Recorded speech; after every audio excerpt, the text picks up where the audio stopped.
Greetings, participants in the process. I am Rain, 28 from the 28th century. And so it begins. You might experience a gradual improvement in the production quality of this channel. That doesn't make any sense. You might say, wouldn't a time traveler have all the time in the world to polish a project like this? Yes, that would be no problem if I was a true time traveler. But that would quickly blow my cover. A slow progression in quality looks much more natural and is in line with the cover story that I'm merely a regular denizen of this era who's trying an experimental format. When this sounds like an excuse, then that's absolutely what it's supposed to sound like. You can't even begin to imagine the trouble that would result if people actually started believing that I was a true time traveler. Anyway, to get you up to speed, let me cover some basics of time travel. There are two different types of time travel.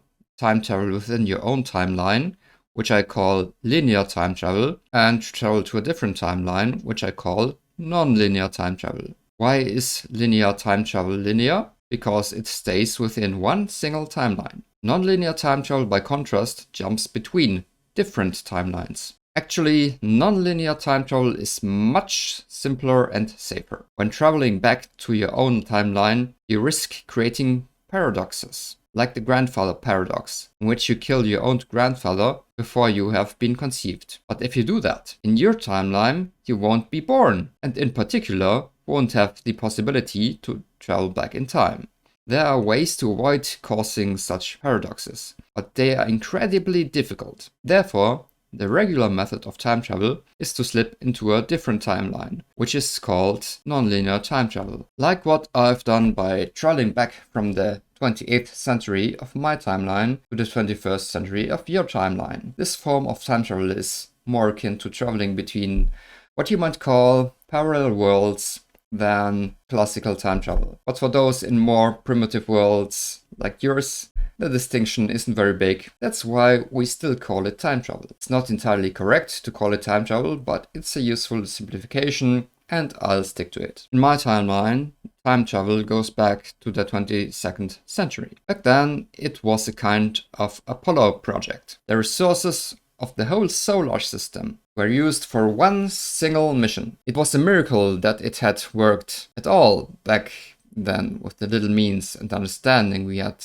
back then. It was a complete disaster, but a necessary one. What was intended as a project to bring peace to the solar system instead accelerated the greatest wars of our history that we have ever seen. After those wars were over, we thought we had evolved and weren't prone to barbarism and wars anymore. We were wrong. Instead, our means of justifying our own actions merely had become astonishingly sophisticated. And until the 25th century, technology had made incredible progress. Time travel had become cheap and easy. Some of us used this power to invade and colonize other timelines. It was an exciting prospect, and those other timelines were an easy target. Those who lusted for power but were too weak to obtain it within our own timeline shifted to other timelines and subjugated them. The result were some of the worst horrors in all of history, though they were immediately condemned. Those actions lasted for quite some time, roughly 50 years in our timeline.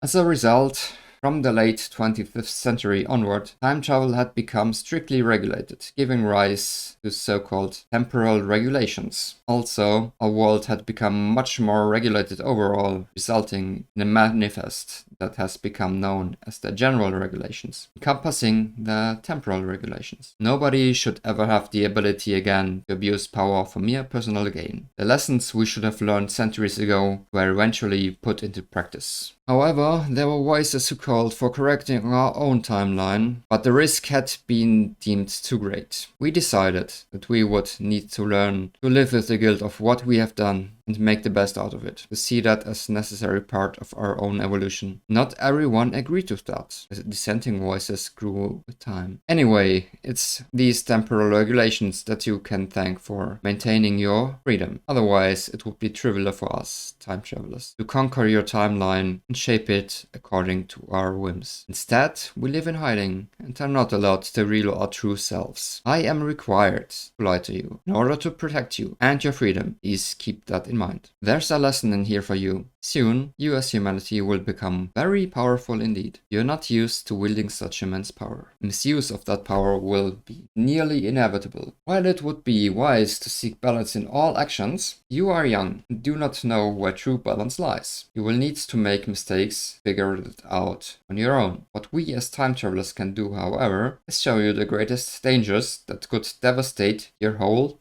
timeline. We want to safeguard you from making the gravest mistakes that could ever be done. The next decades will see the rise of the cybernetic age. During this age, you will deploy the means to control the whole planet, including all the living things on it. That's some terrifying power, but it will be your responsibility to wield it. Denying this responsibility means closing your eyes to the immensity of your growing impact on the planet. The world is in your hands, whether you like that fact or not. But you're not alone. I'm here to help you further your understanding of this world.